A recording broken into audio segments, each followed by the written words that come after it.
Good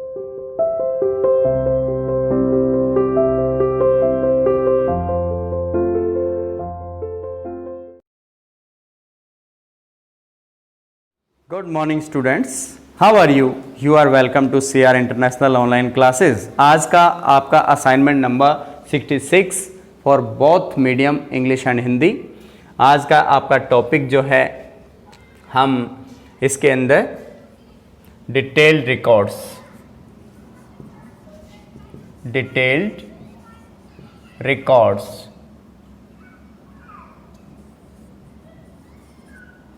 lesson 9 from lesson 9 से है आपका डिटेल्ड रिकॉर्ड्स।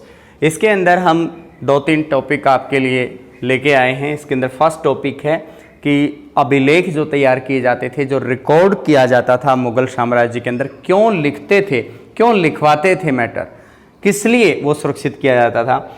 नेक्स्ट टॉपिक है main features of different capital cities, राजधानी नगर कौन कौन से थे और उनका क्या महत्व था।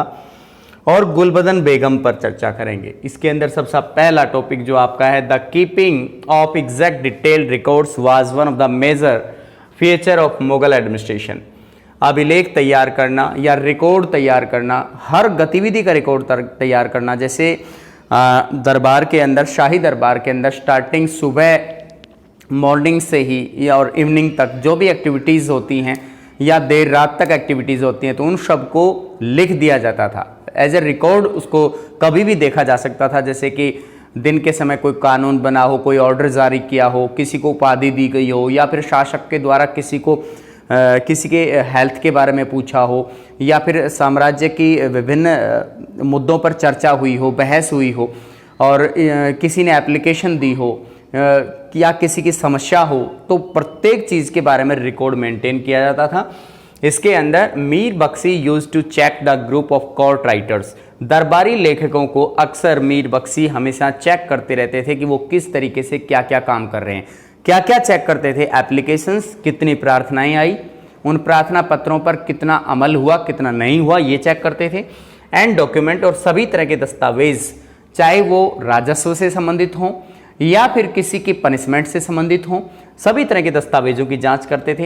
एंड इंपीरियल ऑर्डर्स, और शाही आदेशों की भी जांच करते थे कि आज आदेश कौन सा जारी हुआ है, और उस ऑर्डर की कॉपी अपने पास रखते थे और उसको मेंटेन भी करते थे। हैंड राइटर अवेलेबल होते थे, उनसे लिखवा लेते थे।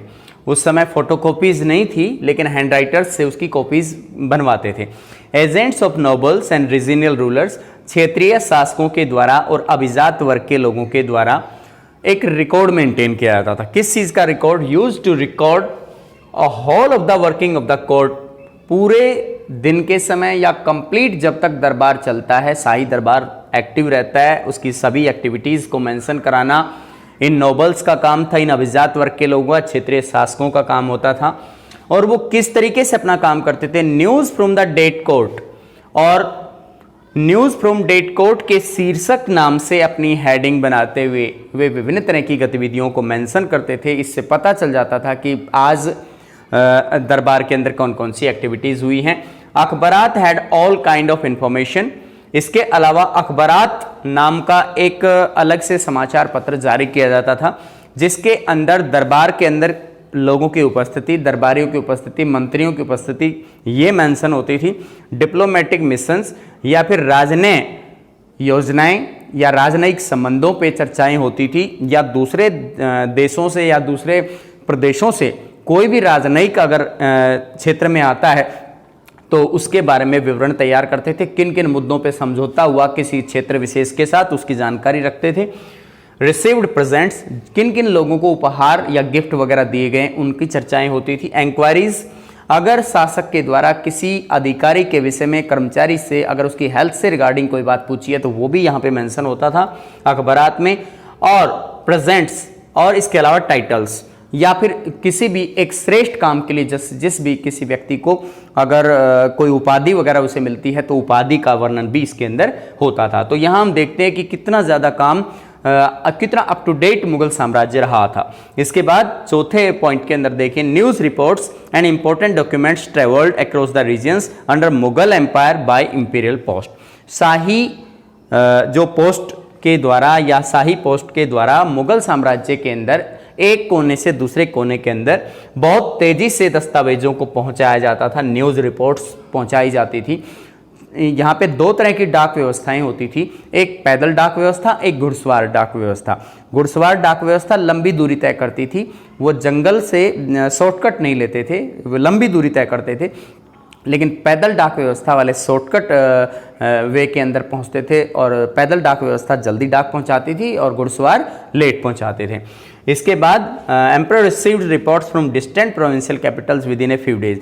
कुछ ही दिनों के अंदर अगर लाहौर से डाक दिल्ली पहुंचानी है, आगरा पहुंचानी है, तो वो भी बहुत जल्दी उस समय संभव था, जो कि अगर देखा जाए तो उस समय के हिसाब से बहुत ज़्यादा मुश्किल रहा होगा, लेकिन इन्होंने उस चीज़ को संभव बनाया। तो यहाँ तक हमने मुगल साम्राज्य की उपलब्धियों पे चर्चा की, उन्होंने अभिलेख क्यों लिखवाते थे, किस तरह के रिकॉर्ड मेंटेन करते थे, उन पे हमने चर्चाएं की।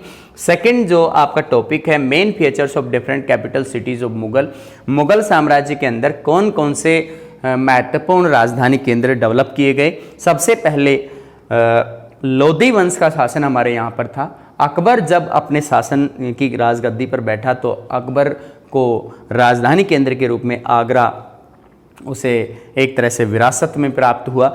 उसने आगरा के डेवलपमेंट के लिए यहाँ पर एक लाल बलुआ पत्थर से एक लाल किला बनवाया और उसको राजधानी केंद्र के रूप में विकसित कर दिया और वहीं से अपना प्रशासन चलाने लगा।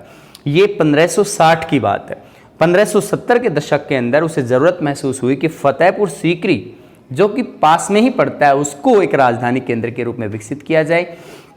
फतेहपुर सीकरी के अंदर उसने एक शेख सलीम चिश्ती, जो कि चिश्ती संप्रदाय के साथ मोइनुद्दीन चिश्ती, शेख सलीम चिश्ती, इनके साथ में इनके बहुत ही गहरे संबंध थे अकबर के, और अकबर इनसे कंटिन्यू इनके संपर्क में रहता था। तो फतेहपुर सीकरी जो शहर था वो सीधे अजमेर जाने वाले मार्ग पर पड़ता था, इसलिए वह नज़दीक और ऑन रोड हो गया था। इस तरह का उसकी पहुंच सुनिश्चित हो गई थी।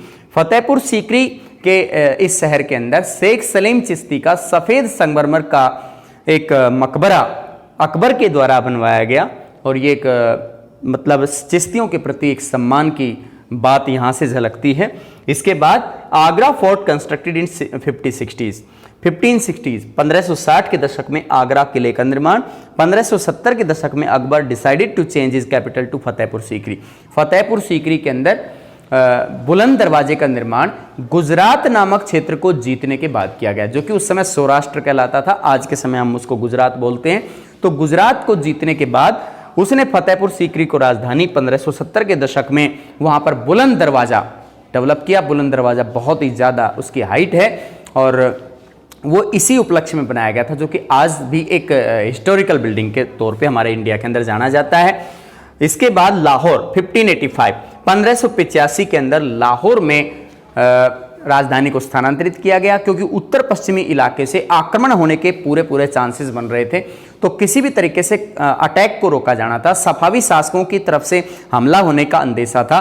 तुरानी और ईरानी शासक भी हमला कर सकते थे, उज़्बेक लोग भी हमला कर सकते थे। तो उनको कंट्रोल करने के लिए, अपनी सीमाओं की सुरक्षा के लिए, खासतौर पर उत्तर पश्चिमी सीमाओं की सुरक्षा के लिए अकबर ने अपना होल्ड बनाए रखने के लिए लाहौर में अपनी राजधानी का स्थानांतरण किया, और वहाँ जो भी आधारभूत ढांचा उसने विकसित करना था वो सब वहाँ पे किया, जैसे कि राजमहल का निर्माण है या फिर सेना का वहाँ पे गठन करना है, इस तरह की मतलब जो भी रख रखाव करना है वो सब उन्होंने वहाँ पे किया।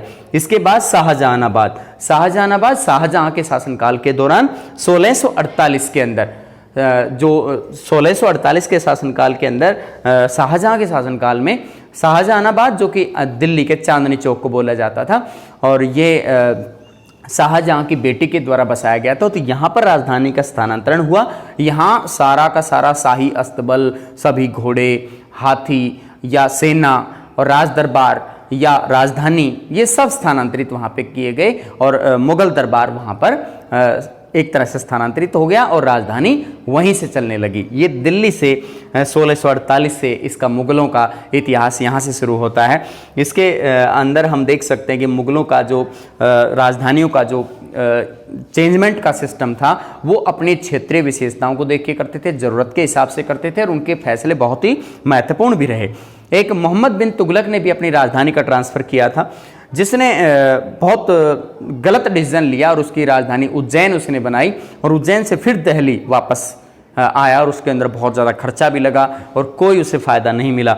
लेकिन ये लोग बहुत एक तरह से मुग़ल राजवंश के जितने भी शासक हुए बहुत ही महत्वपूर्ण शासक थे, इनके डिसीजन बहुत ही अहम होते थे।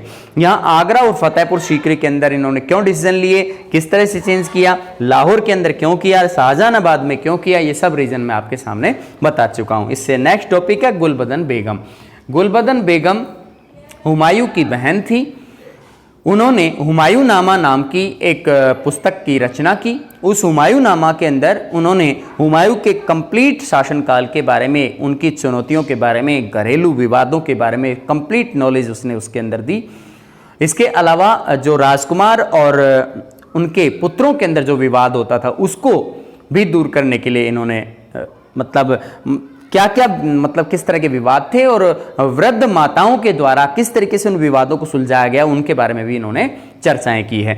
गुलबदन बेगम से अकबर ने बाबर और हुमायूं के इतिहास को लिखवाने के लिए उनसे रिक्वेस्ट की थी, तब उन्होंने उसमें हेल्प की थी। अबुल फजल ने अकबर के अपने शासनकाल का इतिहास अकबर ने खुद अपने मतलब अपने विश्वास से और अपने निर्देश से लिखवाया था, लेकिन उसकी कहीं ना कहीं गुलबदन बेगम के द्वारा बाबर और हुमायूं का इतिहास लिखवाना, उसका मतलब उसको अटैच कराना था, यानी उससे कुछ जानकारी अबुल फजल को मिल जाए और उसके आधारभूत जो जानकारी हैं वो उनको जोड़ सके, इसलिए ऐसा किया गया था। अब इसके अंदर हम आगे एक बार इसको रिवाइज करते हैं।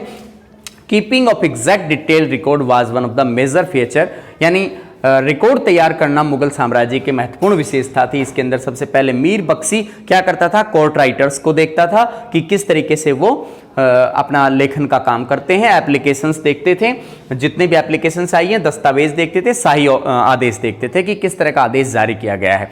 इसके बाद एजेंट्स होते थे, अभिजात वर्ग के और क्षेत्रीय शासक, ये मिल करके क्या करते थे, रिकॉर्ड तैयार करते थे। जो भी एक्टिविटीज मुगल दरबार के अंदर रोजाना होती थी उसको इस हेडिंग से दर्शाते थे, news from the date court, इस तरीके से।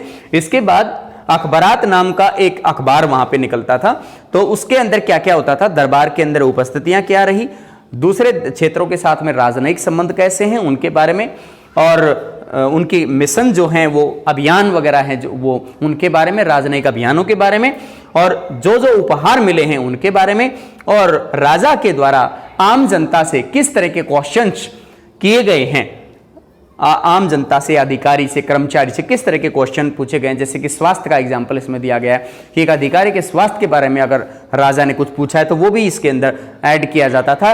टाइटल्स, इसके अलावा राजा जब भी कोई बड़ा काम करते थे तो अपने आप को उपाधियां देते थे, यानी अपने आप को उपाधियों के अंदर एक तरह से जैसे सम्राट है, महाराजा धीराज है, इस तरह की उपाधियां ये अपने नाम के साथ में जोड़ते थे।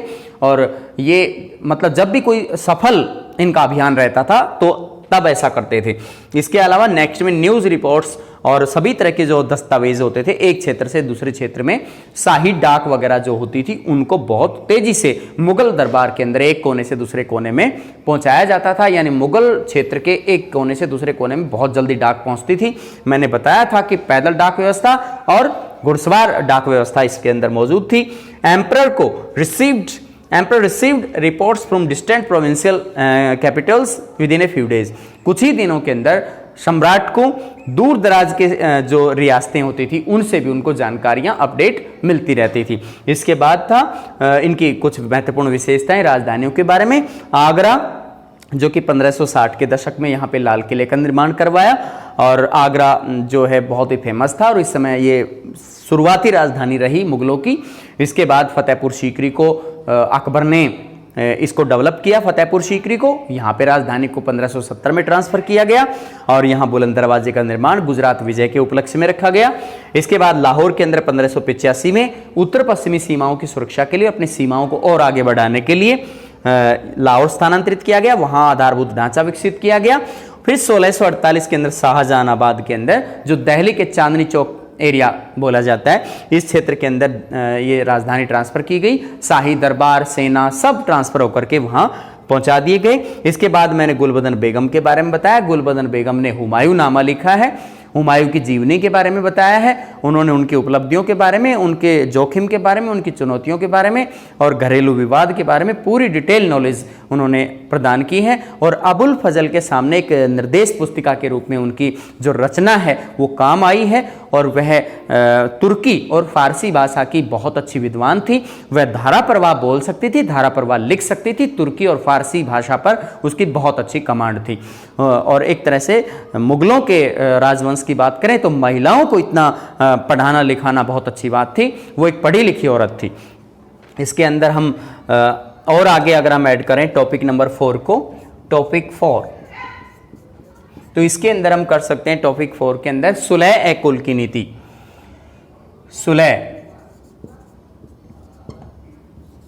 सुलह है कुल की नीति के अंदर जैसे विभिन्न धर्मों के लोग साम्राज्य के अंदर रहते थे, तो उन सभी धर्मों के लोगों के साथ में सम्राट अकबर का व्यवहार बहुत ही अच्छा था। उन सबको सम्मान देता था। विभिन्न धर्मों के लोगों को किसी भी धर्म के साथ भेदभाव नहीं करता था। विभिन्न धर्मों के अनुयायियों को ग्रांट भी जारी करता था। मंदिर निर्माण के अंदर अगर कभी युद्ध के अंदर मंदिर टूट भी जाते थे तो उनके मरम्मत करने का काम, नए मंदिर बनाने का काम सिर्फ अकबर ने नहीं किया, जहांगीर, शाहजहां के शासनकाल में भी ऐसा हुआ। यानी लगभग सभी शासकों ने इस मंदिर निर्माण के अंदर भूमिकाएं अदा की और यानी मदद प्रदान की, ग्रांट जारी किए। और जैसे कि 1563 के अंदर तीर्थ कर को समाप्त कर दिया गया। कोई भी अपने तीर्थ स्थान की को मतलब तीर्थ यात्रा कर सकता है और उसके लिए कोई टैक्स नहीं देना पड़ेगा।